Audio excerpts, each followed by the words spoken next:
Okay, so General, last week on CNN, you said, and I quote, "There's no other thing to call this than terrorism. This disgusts me as a soldier. This is not what soldiers do. It's all being driven by one man and his generals, Vladimir Putin. And he's trying to destroy a nation, a population, and its culture." If you would do me the favor, unpack for me, General, how much longer Putin has before he engenders mass protests and a movement to depose him as their leader. How secure is his position as president? I think it's becoming less and less secure by the day, Michael. I've said that from the very beginning. He has overstepped, even though he has quite a bit of media contributions that are giving his misinformation and disinformation to the people of Russia. Unfortunately, the younger crowd in Russia also has access to the internet, so they're seeing it for what it really is. And I think the more the West publicizes things like we used to do when we had a very accurate Radio Free Europe and others that would beam into foreign countries, the least secure Mr. Putin should become. And I think the Russians are also going to be seeing the results of the various sanctions that are not only going to hurt Mr. Putin and his oligarchs, but they've already affected the banking systems. We see more and more Western corporations pulling out of Russia. So the population is going to unfortunately start feeling the hurt. And the combination of the protest within Russia, even in his hometown, Putin's hometown of St. Petersburg, the information that's continuing to flow, the continued falling of the Russian economy, and the notice that Mr. Putin and his cohorts will become persona non grata in various world organizations like the World Bank, the UN, everything else you can think of, is going to cause, and I should add one more thing, the number of dead Russian soldiers that are going to be affecting the mothers of Russia. You never want to piss off any mother. So when you see the numbers that are probably going to result from this really ill-conceived and poorly executed campaign, I think all of those things are going to hurt Mr. Putin like no other foreign adventure he has had in the last decade or two. Well, okay, so let's just go to something that you brought up, which is the Russian misinformation, disinformation campaign. So some of the companies, as an example, and I applaud them for what they're doing, but for example, take Meta, which was the former Facebook, as an example. They've now shut off Facebook, Meta, in Russia, which means that there's a slew of information, current information that the Russian citizens were being able to obtain through videos and other forms, TikTok, etc., that they're no longer able to obtain. And I read an interesting article in the Daily Mail, and it was entitled, Russian trust in Putin has surged since the invasion of Ukraine. I mean, this is, to me, it was appalling to read for so many reasons, much of which is what you're talking about. Allegedly, the invasion of the Ukraine has increased Putin's approval rating to 71% in less than 2 weeks. Now, of course, that poll that they're basing this on was by the FOM, which is a Russian state-owned research company. Right. So what do you think that they're going to turn around and say, right? They're going to say that Putin is the most popular president. They do what Trump would say. I'm the most popular president in the history of this country. I'm more popular than the czars. I'm more popular than any other president in history. How do we stop this misinformation, disinformation campaign? Because while, yes, the younger generation is out there and protesting in significant numbers, he's shutting them down. I mean, how many people have they now jailed in the various different cities there in Russia as a result of protest? And let me tell you, they're very different than they are here, meaning, the law enforcement in the United States. Could you imagine if the attack on in January 6th on the Capitol was taking place under Putin's watch? Could you imagine what they did? I saw one of the police officers there in Russia smacked this one woman who was then standing by a guy. They grabbed them both. They flung them to the floor, handcuffed. They marched them off, throw them in the back of a truck, and who the hell knows where they are now. But how do we stop this bullshit, blasted fake media propaganda by the Russian state-owned media? Well, first of all, I'll state so far there are indicators through intelligence that about 7,000 protesters have been jailed in Russia. And as you said, Michael, when you're jailed in Russia, it's not like being jailed in New York City for disturbing the peace. They're going to be there for a very long time, and they're going to be treated very poorly, if that, or they may be sent off to other places like Mr. Navalny that has occurred with him. But in terms of the type of information that's coming out, and you pointed to it very well, I'm going to introduce you to a new phrase that people are using. Not many people know about it. It's called MDM, misinformation, disinformation, and malinformation, which is a new category of purposely lying to the people. And that's what to get political results. And that's what Mr. Putin is doing and using his media to do. How do you counter it? Well, you counter it with the truth. You counter it with worldwide blast, like I said before, of different techniques. The internet is still open. And even though internet social media sites like Facebook and Meta are down in Russia right now, thank God, by the way, I got off Facebook about 8 years ago, and it was the best decision of my life. It's just a piece of trash for those collecting information. But the truth will eventually get through to the people of Russia. And like you said, that 71% approval rating of Putin is a malinformation type of poll. It doesn't state the truth. We're seeing that with tens of thousands of people in St. Petersburg and Moscow and Ekaterinburg and several of the other Russian cities protesting. You can't say that the information is not getting through when you see that much of a protest march going on in various cities. And I truly believe that's going to continue in the near future, and it's going to get bigger and worse. He cannot sustain this. This is the same kind for those of your listeners that are interested in history. This is the same kind of factor that played a part in Ceausescu's unraveling in Romania. It just takes time, unfortunately, but the combination of the truth coming out with the economic sanctions, with the body bags coming home or not, and with the repeated failures by the Russian military. And what we will start to see is the firing of probably some of the officials within the Russian ministry. All of those things will contribute, I think, to a break-in of the Russian system. Now, having said all that, I'll just say one more thing. This brings up another danger. What happens if there is this coup or attempt to unseat Vladimir Putin? Is that going to provide even more danger to the West if something like that occurs? What kind of things might he do to lash out if he sees his personal well-being in trouble? And we all know the kind of individual Putin is. Well, that's true. Then how do we go about dealing with this misinformation, disinformation, and what was the third one? Malinformation? Malinformation. When you have, I hate to say this, right? Because right now we really shouldn't be attacking each other, Republican, Democrat, members of Congress. But you have this moron, Lindsey Graham, who goes out there and makes a statement like he did, that somebody should assassinate Vladimir Putin.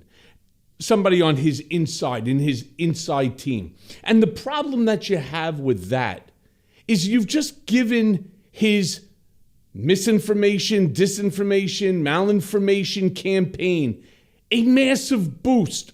Oh, look what they're going to do. The United States is now targeting me, your leader, your president, who allegedly, according to, again, FOM, is at 71% of popularity. That's a pretty big number, right? And it could be even higher according to what they're saying on RT and other, Russian state-owned media channels. How do you now stop them from using these stupid comments that are coming from our side and others, right? That Putin is going to use to continue this propaganda machine that he so effectively, has created. and basically, and is using. Well, what I'd say is we got to start with our own house, Michael, and that is we can't allow. And I'm going to be rather coarse for a retired three-star and say we can't allow idiots to propose things on some network channels that are then replicated on the Russian television system. And I can give you 20 examples. I mean, we're talking about Tucker Carlson. You just mentioned Lindsey Graham, Tom Cotton, Tulsi Gabbard. I could go right on down the list. Ron Johnson, some of the individuals who have not upheld what we would consider to be the kinds of things a senator or a congressman or a journalist should uphold, we're allowing them to get away with that. And it's because of our free society and the right to free speech and all that. And I get it.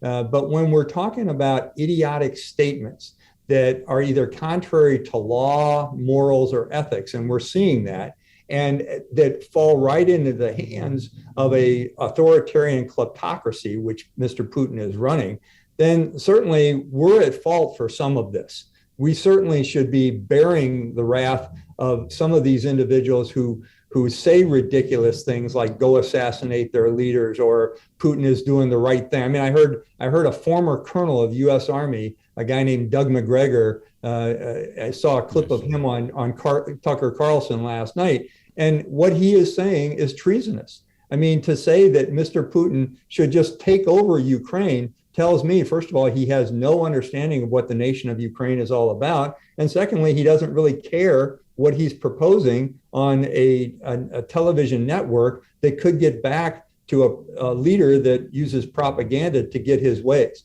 So again, I'm more concerned about what's happening in the United States than what's happening in Putin's Russia, because I think that will take care of itself, the latter. What I'm more concerned about is how do we get right within our own politics, within our own system, to debate and collaborate and discuss, as opposed to having this division on both sides of the fence where idiotic things are being said without a consideration for the effects of those things. The proverbial, you're a lawyer, the proverbial yelling fire in a crowded theater. It's just ridiculous.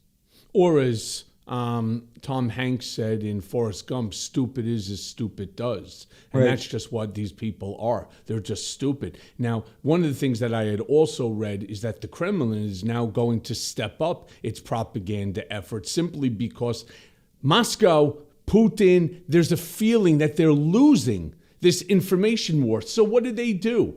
In Kiev, they bombed the television station. And somehow or another, they are granting the state-owned television stations the ability to go ahead and to cast the signal wide enough that the folks in the Ukraine are able to get the state-owned media channels of Russia.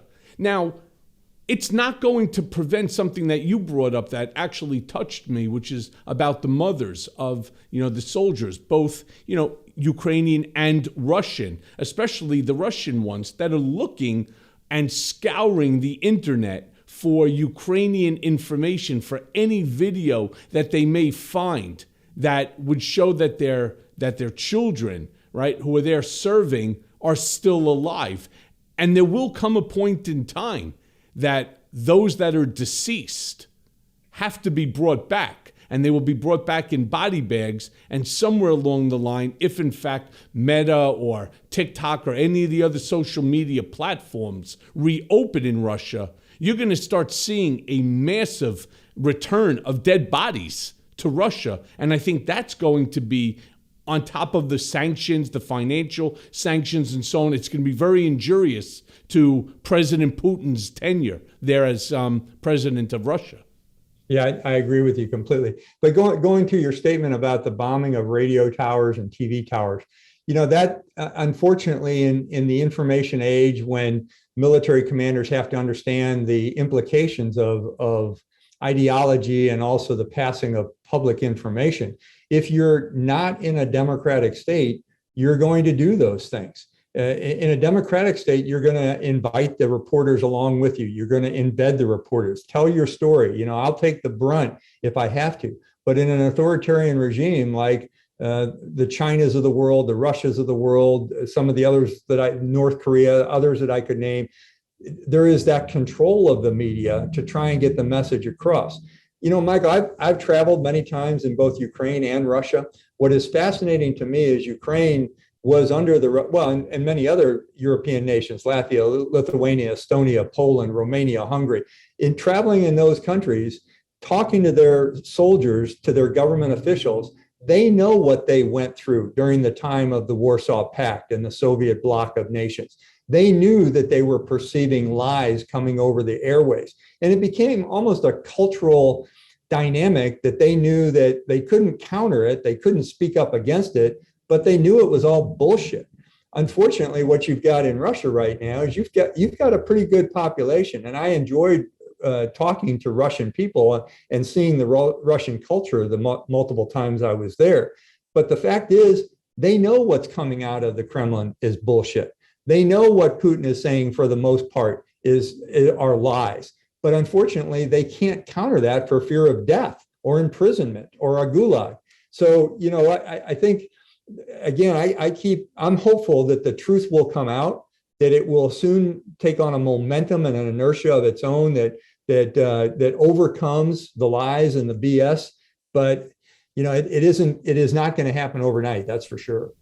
Yeah, that's definitely for sure. And we know that Putin is getting more and more agitated, thinking and angered that the Ukrainians are fighting back instead of, rolling over. For me, this is very personal as I watch television. I don't know if you know this. My wife was born in the Ukraine. She was born in the area. They listed there as Chernowitz, which is down by the Moldova border. It's actually, I've always heard it as Chernovtsi, which is the way that it was affectionately referred to as. But, my niece, my wife's first cousins, they have family and friends that are over there.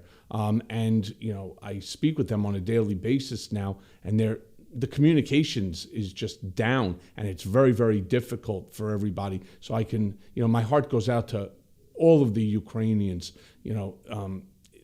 It's so wrong. But this brings me to my next question, General. Could I make a point first, Michael? What you were just saying is absolutely true, and I'd take it one step further.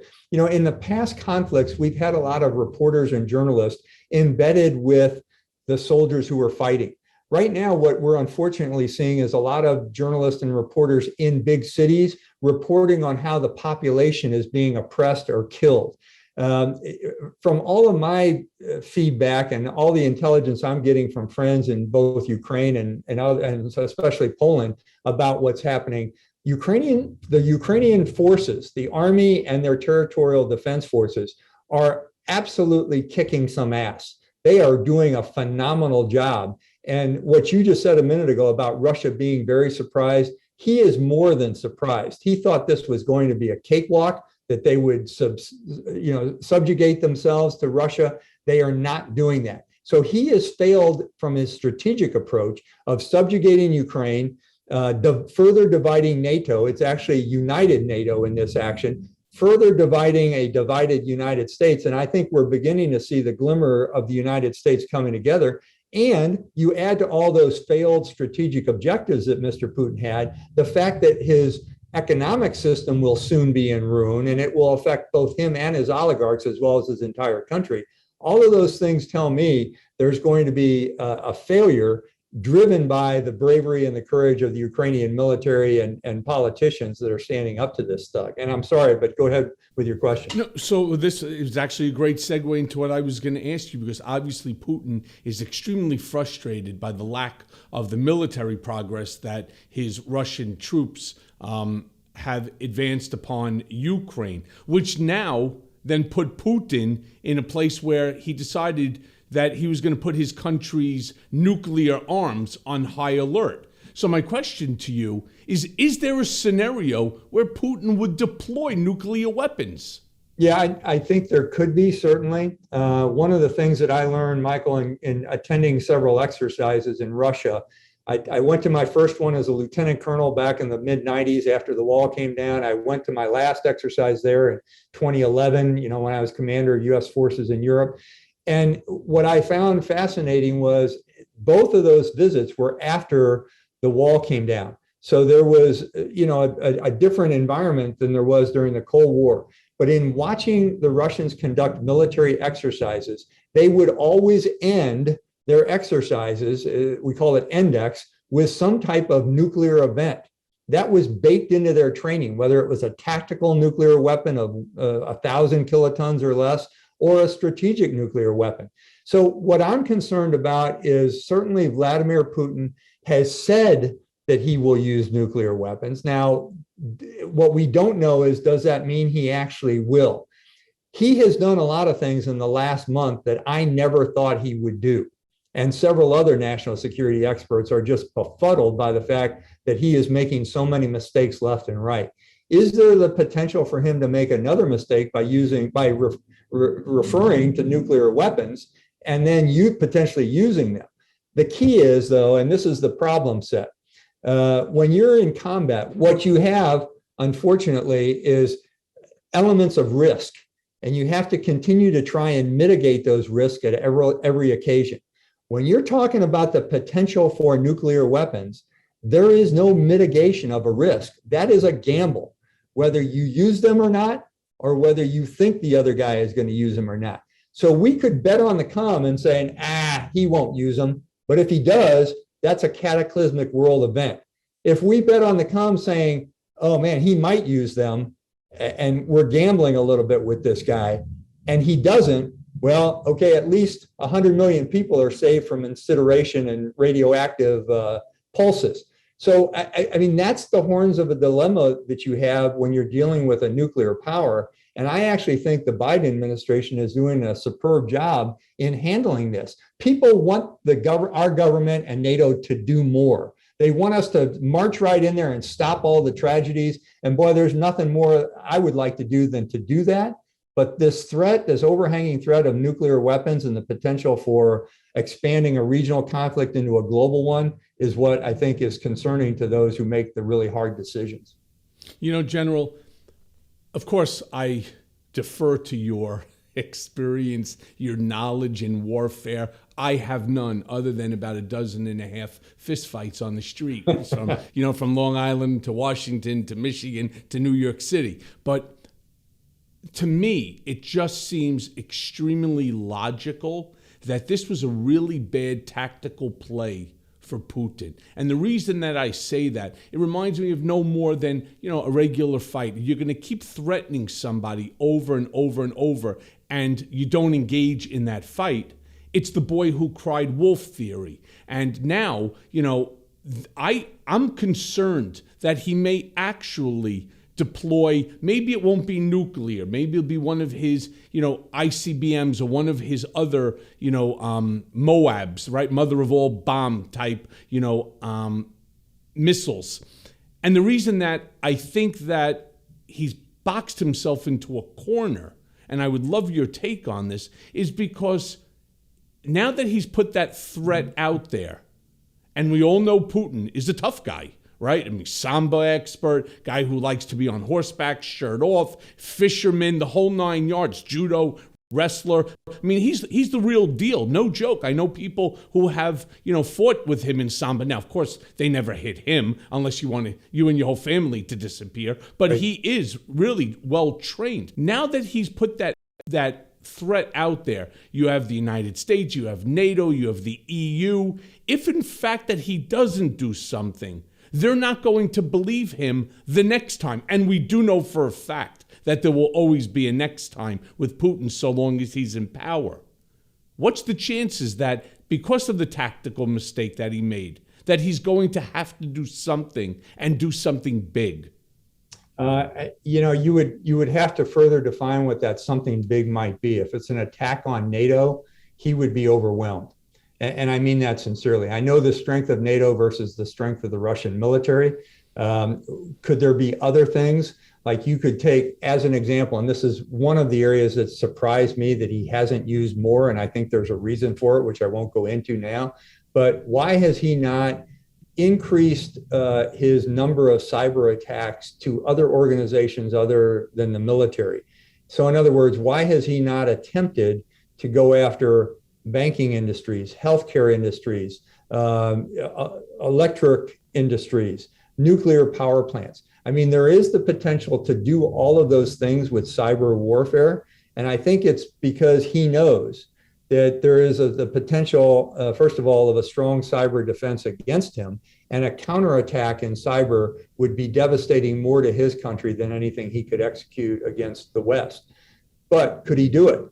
I don't know. It's something certainly that we're defending against. The potential from him going to limited cyber operations, LCO as we call it, to full cyber attack, FCA, which is a different technique altogether.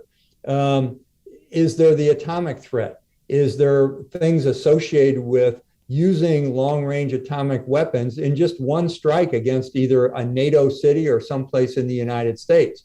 Would that generate an escalation beyond our imagination, Michael? And yes, I think it would. It would cause probably a worldwide economic crisis, and certainly all sorts of casualties throughout, specifically the Western Hemisphere. So those are the kind of things that I'm concerned about. But he is the kind of person that will strike out if he has nothing else to lose.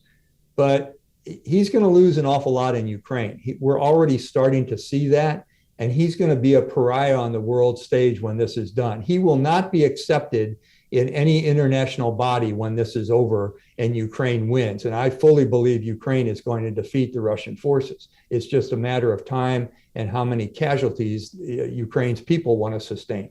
But Russia will be defeated. Mr. Putin will be defeated in this. And I don't see any advancement of him or his brand on the world stage anytime after this is all over. See, I'm not so much concerned today about Putin attacking NATO, going into Poland, into Latvia, or any, and then trying to move further. I'm more concerned about, because he made this threat, and because the threat is right now not really being taken serious, and we know Putin likes to be taken serious, will he then drop a series of, we'll call them atomic bombs, conventional warheads, right? These short and long range ballistic missiles. Just do an all-out blitzkrieg on Ukraine and just level Kiev, level, Kharkov, level, some of the bigger cities, in order to, again, show that when he says something, he means business. And when he means business, that means lives lost. Yeah, and he's already done that. He's already said, when I say something, I mean business, which surprised a lot of people because it has an operational and a strategic failure associated with it. Now, I think what your question is, if I'm hearing it right, is could he continue to raise all of Ukraine? Could he continue to just do nothing but attacks with either conventional or atomic weapons? If there's a continued attack with conventional weapons, as much as I hate to say this, Michael, he's going to run out. His resupply is not good, and his capability of delivering the kind of weapons the United States could deliver repeatedly and is not the same. If he uses one nuclear missile, nuclear attack, that's a whole different ballgame. I once, when I was a young officer in the Cold War, I once heard a guy say that, hey, you throw a hand grenade at me, and it's pretty soon going to, escalate into strategic nuclear weapons being fired at each other. That's how dangerous those are. I'm not sure he knows that, but I think he will find that out if he tries to use any nuclear weapon. Well, let's hope. I'm still also concerned about the atomic weapons, and again, just a massive shelling of, if you start to see even from the pictures, look, what the Ukrainians are going through right now is disgraceful. But you saw a missile, right? A rocket, it went through a residential building.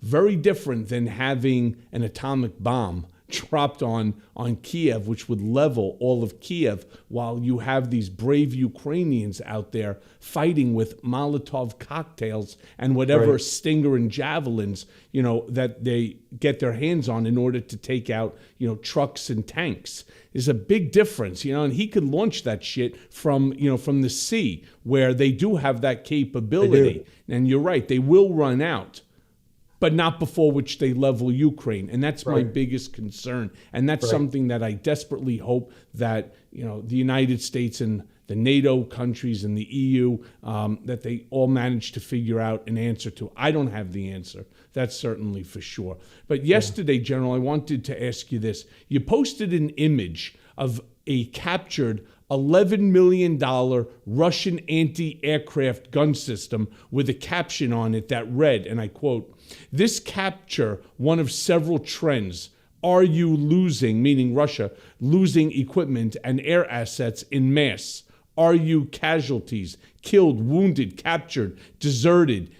Hashtag increasing daily. Are you logistic convoys not moving, being destroyed piecemeal? Call for 1,000 troops from Syria."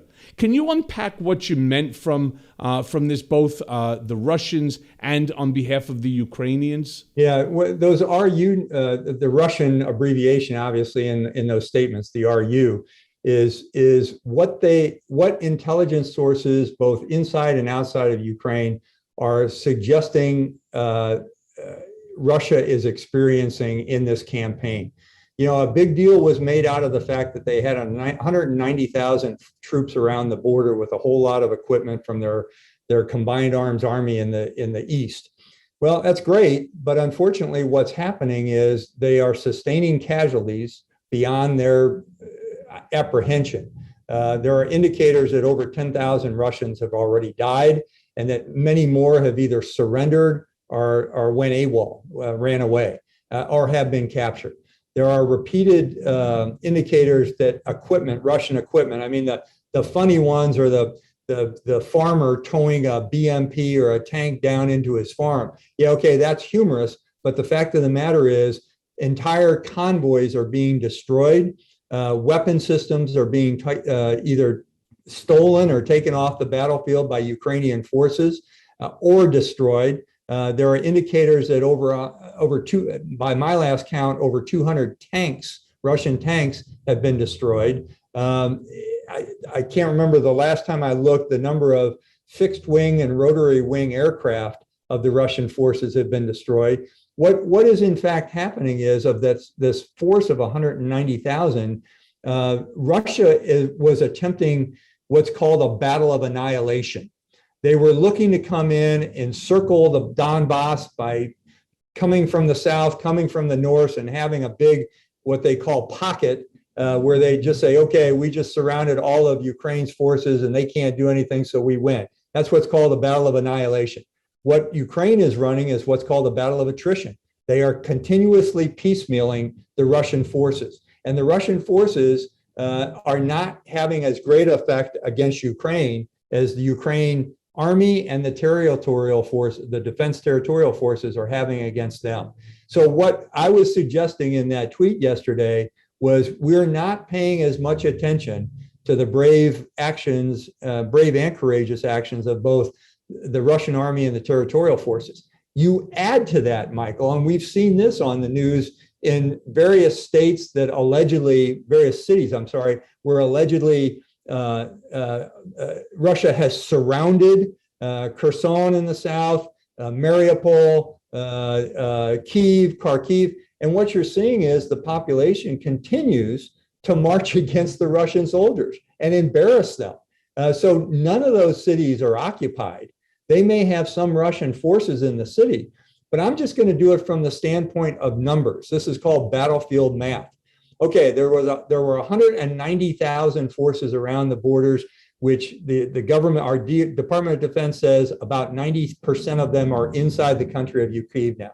Okay, so let's say 150,000 plus are inside the nation of Ukraine, a nation the size of the state of Texas, with 44 million people, the majority of them who have stayed to fight, with an army that has been training in a very different way than the Russians have over the last 20 years, with a leadership at the head of their government in Zelensky that's very, very different than a guy named Putin that everyone will follow, with support from a NATO organization of 30 nations to include the United States and the entire world wrapping themselves around them.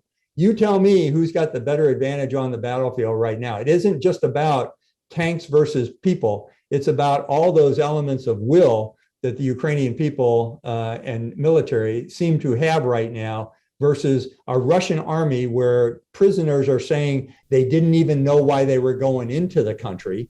I saw that. And military commanders who were furious because they're not taking their objectives, and supply convoys that are being picked off on a road because they can't get off into the mud. So all of those things, to me, speak of defeat for the Russian military. Once that happens, all the other things we've been talking about is what will Putin do next? That's what's going to face the West here, I think, in a couple of weeks. Yeah, I mean, you would think that based on history, look at Chechnya, look at Afghanistan, you're fighting a people that are prepared to die for their country. And I too was amazed when I saw somebody captured that video of a series of Russian infantry groups that were taken by the Ukrainians. And while they had them in zip ties, they were still feeding them with, tea and so on. And somebody asked one of the Russian soldiers, what are you doing here? And his response was, I have no clue. I thought it was a training exercise. I have no clue. Yeah. I mean, it's crazy. Then there's also, of course, Putin's recent statement that if there are aircraft that are being deployed from other countries, NATO or not, right? Like they were going to send, I think, F-35s, if I'm not mistaken, to Poland, and because the Ukrainians know how to fly the aircraft, that Putin would now hold Poland and potentially America for providing the armament. They'll hold them responsible, and then they too would then be at war with Russia. Yeah, that's a pretty bold statement. Yeah, he's threatening all of the NATO countries now. And I think part of that, and the aircraft you were talking about was called a MiG-29. It's the kind the Poles used to use before they started getting upgunned American weapons like the F-16 and the F-22 or 35 rather. But Ukrainian pilots are used to flying that old MiG-29, which was an old Warsaw Pact type of aircraft. So supplying them with that might increase their the Ukrainians' air capability, and it's already pretty good. But to get to your point, I think what you're suggesting, and it's what I believe Mr. Putin is trying to do, is continue to use threats. And he is attempting to entice NATO into this fight. And that's a very, it's a perspective I think he's trying to do in order to use potentially nuclear weapons, or say to his domestic audience, see, I told you so. NATO's trying to attack us. And that's why I think the administration has been very careful about what they're doing. But the integration or the incorporation of Romanian or Polish, or name that state that has the old MiG-29s that they're not using anymore, into a fight for Ukraine, in my view, is a very smart idea. And his bluster and Putin's bluster and threat that he's going to consider that as an act of war. Okay, great, dude. Consider it an act of war. What the hell have you been doing for the last 30 days?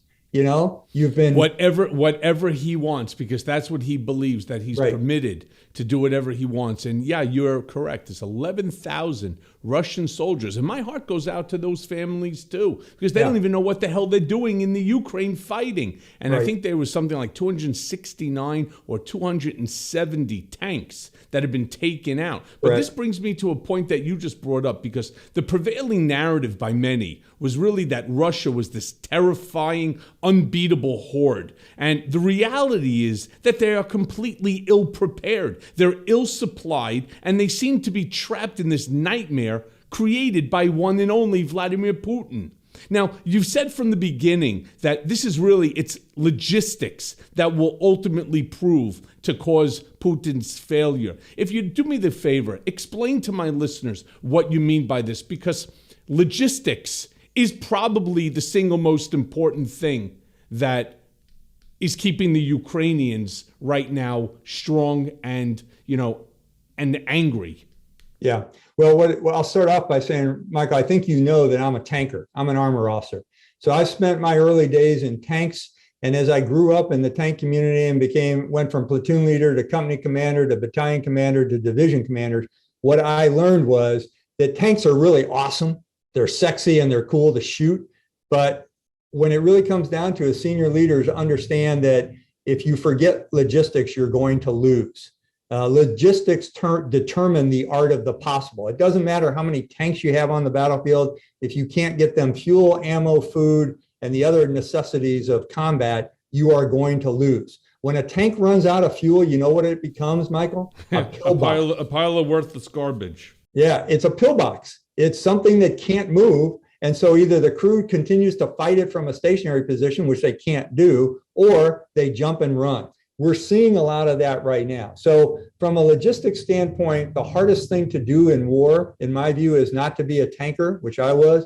The hardest thing to do in war is to develop a logistic plan and make it work. And the Russians have failed miserably at this, miserably. And I saw this, I think I said it on CNN about 2 weeks ago, that this will be their Achilles heel and it will cause them to fail. And all the anchors said, oh my gosh, you're already proclaiming defeat for the Russian army. I said, yeah, I am, because they have extremely bad leadership that doesn't care about their soldiers. Their training absolutely sucks. Their logistics plan was horrible. The support of their population and their government leader is in the toilet. And by the way, these soldiers do not they don't equal one another. We're used to in the United States seeing our professional military soldiers who have served for 4 or 5, 20 years. The Russian military is mostly a conscript army.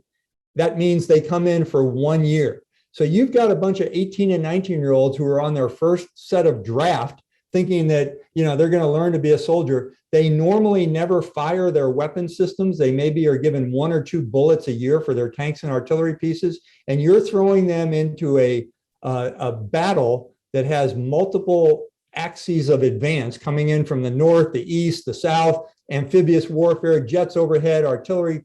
The only people that are doing a halfway decent job, and it's because it's a relatively simple art, is the people who are firing the artillery and the missiles. That's not hard to do because they're doing it from anywhere from 17 to 100 miles away. They don't face the enemy when they're shooting their missiles. They don't see the results of the rounds as they land. And so they are not doing the up close combat. When you're a tanker or an infantryman at the front line, you're seeing things very differently. And I think all of those things will contribute to Russia's defeat on the battlefield. I'd also suspect a lot of it has to do with nerves. I mean, these kids, who are there for the first time, it's not like a seasoned guy that fought right in Iran and Iraq and so on, and, constantly training, but with armaments, being deployed at your head and live rounds being fired at you. Putin said yesterday he's going to bring in 1,000 of his fighters from Syria. My first reaction to that, not to be flip, is bring it, dude, because those guys sucked in Syria too. So bring it on. They're a bunch of knuckle dragger, pipe swinger type of guys, and he thinks they're his force. The first element, and not many people know this, Michael, but the first element that Mr. Putin sent in was something that the Russians called their VDK. Those are their airborne troopers. And in Russia, the airborne troopers are identified. They wear the uniform, but they wear a blue and white striped T-shirt underneath. And they are allegedly the best of the best. And they are, no kidding, a bunch of vet bro knuckle draggers that lift weights all day and proclaim their testosterone levels. They went in on a parachute assault into an airfield in the middle of the daytime without any supporting artillery or tanks on the ground. And whenever you attempt to seize an airfield with a parachute unit without the right kind of support, suppression of the enemy air defense against the planes, or suppression of the ground forces that might come in and attack, you're asking for disaster. The major general commanding that unit was killed in action, as well as a huge number of soldiers. This alone by itself probably floored Vladimir Putin, because he's used to using those guys as his shock troops. And yeah, they were floating, General. They were floating targets. They were floating targets. Well, how hard is it? Basically, that's the thing. So if you don't plan an airborne operation with precision, you're going to have it result in disaster. And that's exactly what happened. And Putin has never experienced that kind of a disaster with his airborne forces, because he has used them in the past as his palace guards. They are the shock troops that come in almost like riot police. They're not soldiers, to be sure, but many of them were killed on the second or third day of the fight. So that is an indicator of how badly it's going for Mother Russia right now. And then I have to ask you this, because again, with your vast experience in military and strategy and so on, there's 40-mile convoy that's sitting there, and they keep talking about it on CNN, MSNBC, etc. And I'm watching it 40 miles. Now, again, I have no military training or strategy, but why not just send 10, 20 drones in, each one with 4 missiles, Sidewinder missiles onto it, blow the front, blow the back, collapse the center, and then just take the whole goddamn thing out. That's 40 miles of munitions, 40 miles of trucks, of you name it. And the heat from one exploding would cause the next one. It would become a chain reaction. You get rid of 40 miles worth of Russian armament that's headed into the Ukraine. Well, the way I would answer you on that, Michael, is the same way I answered it on CNN about a week ago, because that became the shiny object that everybody was looking for. Why not go after that? If you were the Ukrainian commander and you had 20 drones, or you had 5 drones or 10 drones, you might go after it, but you don't have that. You also don't have the air superiority that you need to attack a convoy with aircraft. And in addition to that, you've got other targets that you're trying to what the military calls service. You've got 25-meter targets within the city that you're trying to really put your attention to if you're the commander, if you have limited resources. And then the final thing that I'd say is, they ain't going anywhere.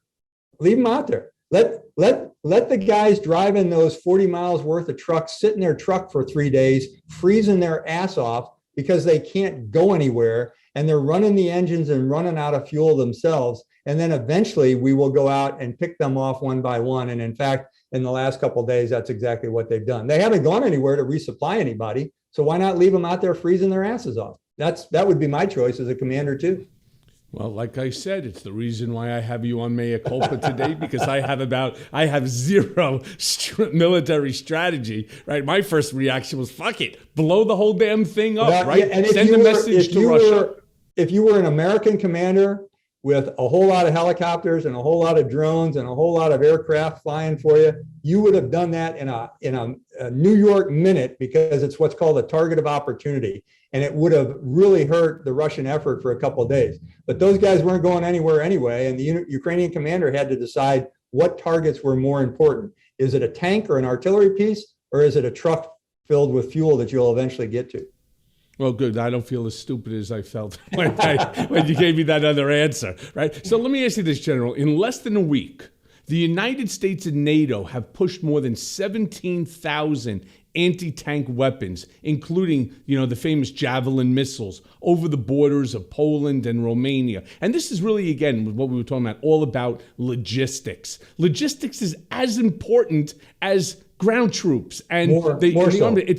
Or more so, exactly, right? How crucial is this lethal aid from the United States and NATO for the Ukrainians' ability to survive, or even to beat back the invasion? It will beat back the invasion, Michael. It's extremely critical, and I'd even take it one step further. Last Saturday, I was in New York, and I got a text message from the former commanding general of the Swedish land forces. He was my counterpart when I was in U.S. Army Europe. Great guy by the name of Bernd Grundevik.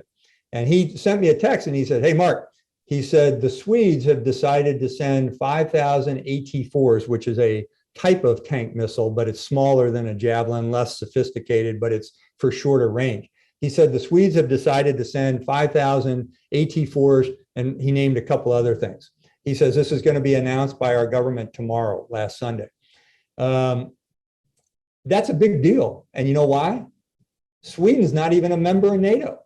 I mean, they are an independent nation, not a member of NATO, and yet they've determined that they want to contribute to this as well. So what you're seeing is not only the NATO nations, the 30 NATO nations, 28 of which are in Europe, contributing these kind of things, but you're seeing the non-NATO nations, Israel, Sweden, and I could name it, Japan, also contributing resources to this fight, which tells me the world is behind Ukraine, and they are contrary to what Mr. Putin's trying to do.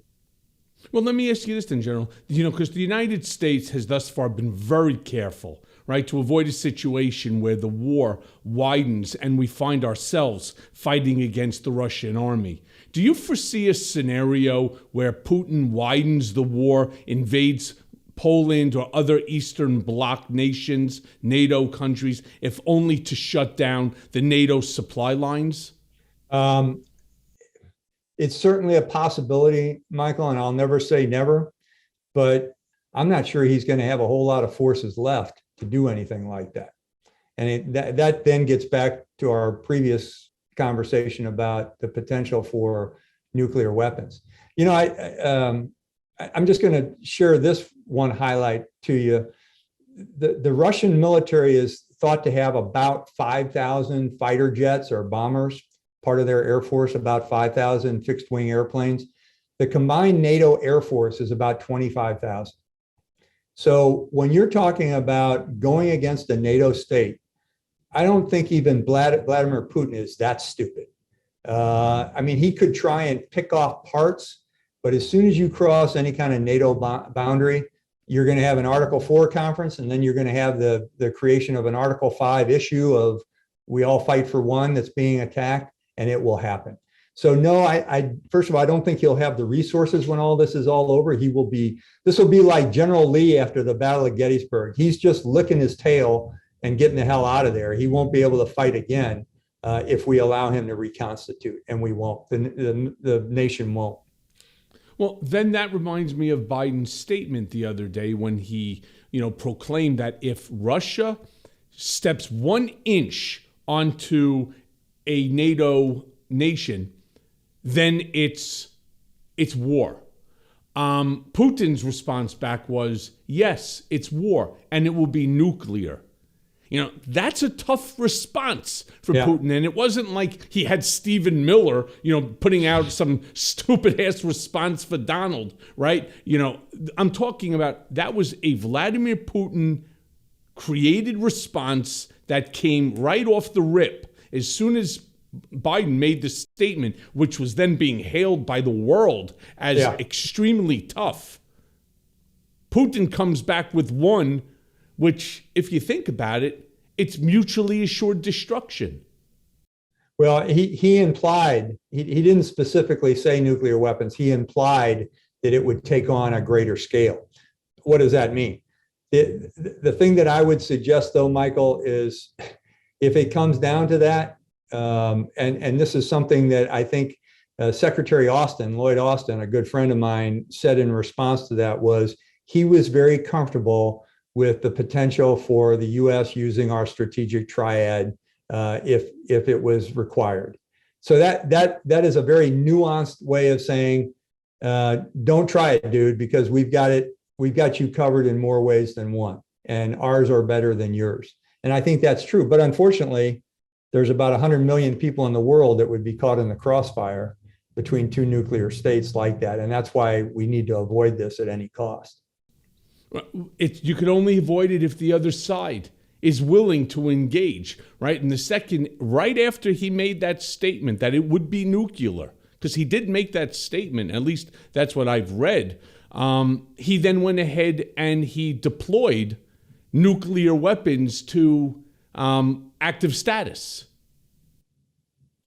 Okay. Truthfully, I'm not a nuclear guy, so I can't, engage in a conversation which talks about the detail. but I'm not sure what an active status is for a nuclear weapon. He can say, hey, I put all my nuclear force on active status.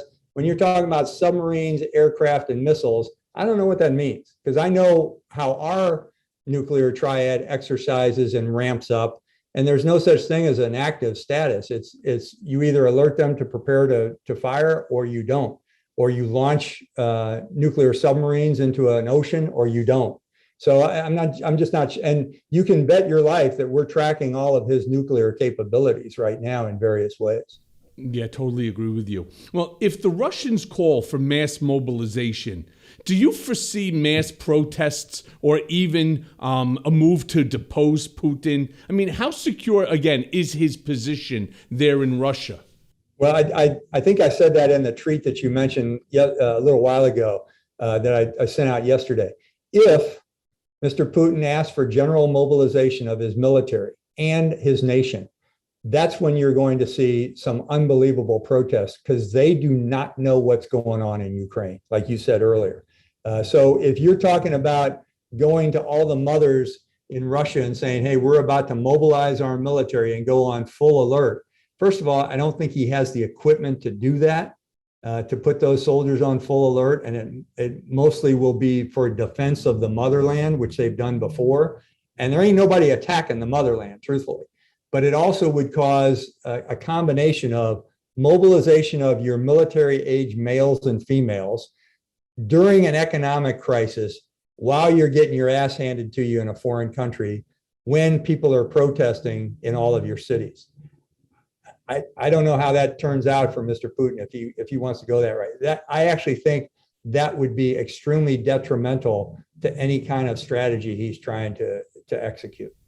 Right, because I could imagine you would see all of these of age Russian soldiers, male, female, that would then be going to the chiropractor and making claims that they have bone spurs in their feet and that they're unable, right? I mean, everybody, look, somebody has to learn something from Trump's bullshit, right? But, look, General, as we now near the hour and so on, and I thank you so much for your wisdom, for your time and so on. I have one last question for you. Russian spokesmen continue to maintain that they are not targeting civilians, but the record and what we're seeing says something very different. Can Putin and his commanders be charged with war crimes? Yes. And do you foresee a scenario where he is actually tried before an international tribunal like Milosevic? Yes. Remember, Milosevic, Ceausescu, we could talk Saddam Hussein, were all leaders of countries with large militaries that used them inappropriately. The key is, if Mr. Putin remains as the president of Russia, it would be very difficult to bring him before the world court. But at the same time, you can certainly censure them in absentia. But I don't think that's going to happen. I think he is going to turn out to be tried as a war. My belief is he should be tried as a war criminal, and the likelihood that he will is pretty high.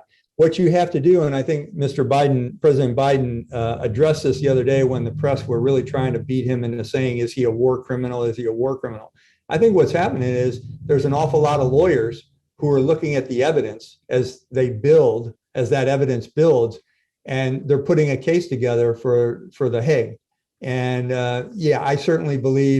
I personally believe, without being of a lawyerly ilk and without being a counselor, that there's certainly enough evidence to accuse Mr. Putin and his generals of war crimes. How that is executed, I don't know. I'll leave that up to the legal teams. But there's certainly, in my view, enough evidence. He has attacked civilians. He has attacked civilian infrastructure. He has used weapons that have been banned by the International Red Cross and the laws of land warfare. He has chosen objectives that have no military value whatsoever. And and he has used hostages and attacked infrastructure that is critical, like the nuclear power plants. So you have those 6 and about 10 other things that he has done that violate the Red Cross's rules and the Geneva Convention. So you could certainly charge him with war crimes. If you would, and then I'm going to let you go, General, because I know you have more important things to do to help out here. It's been a pleasure. Please tell me, what military armaments did Putin and the Russian army use that are banned by the Geneva Convention? I never heard that, and I haven't been able to find that. They've used cluster munitions, which is a munitions that I'm very familiar with because I was hit by one during the Operation Desert Storm. What it is a missile from an airplane or a rocket from an artillery tube that goes out, explodes in the sky, and it opens up, and bomblets fell out like little hand grenades. And when they hit the ground, most of them explode. They're called either ICM, improved conventional munitions, or DPICM, dual purpose improved conventional munitions. When they hit the ground or they hit an object, they explode. The problem is, Michael, they've had anywhere from a 10 to 20% dud rate. So what you have is these hand grenades that are armed lying around the ground in civilian neighborhoods, and many of them in children's playgrounds or near kindergartens. So that is when you're targeting civilians with that kind of munition, and you're even using that kind of munition when it's not required, that would be a war crime. I don't know of the use of the thermobaric weapon system that has been advertised. This is a fuel gas explosive that shoots out a round. An initial round comes out and basically spreads all the gas within the round in a large area. And then a second explosion causes all that to blow up. So it's a combination of it, increased concussion, increased blast over a wider area, and it's considered a banned weapon of war. And he has deployed, I know, at least 4 of them in the theater. I just don't know personally if he has used them in the theater, but there are indicators that he has. Well, now I know what you're talking about with the grenades, because I was watching on CNN, and as one of the journalists that are there, and God bless them, and I certainly hope that they all come back, healthy. Yeah. He was like, "Oh my God!" And there was a grenade standing right there, and then he goes, "There's another one over there, and another one over there." So yeah, I suspect that there has to be a lot more than 20% of them are duds, because that bridge, which they were blowing up, I mean, had at least 15 of them as they were just walking by, which I thought was, I mean, I don't know how many come out. When you see, there have been a couple films of explosions, which when I initially saw them, I said, that's a cluster bomb because it has ICM. You'll see the smoke of the rounds landing, and it will sort of camouflage the activity. But if you see inside of it, there's little pops like photographers' flash bulbs. That's a cluster munition, because as each one lands, it blows up. We had one land on our squadron headquarters when I was a young major on the 3rd day of Desert Storm, and within about 15 seconds, it wounded 33 people. And there were a lot of duds left on the ground in the desert sand. I was one of those wounded. And what was interesting is, we didn't know what it was when it exploded overhead, because you hear this pop overhead that disperses the munitions. And then it's like being in a giant popcorn popper, being inside of a popcorn popper with a lot of shrapnel going around everywhere. So that's the kind of munitions that have been, there's a document, unfortunately, the US and Russia has not signed it, banning these types of weapons, but they are banned by the International Commission of the Red Cross. Well, General, again, thank you for your time. Always great to see you, get your perspective on this international travesty that's going on here. And I thank you for your time today. Not a problem, Michael. You have a good day and keep doing what you're doing, okay? You as well. Thank you, General.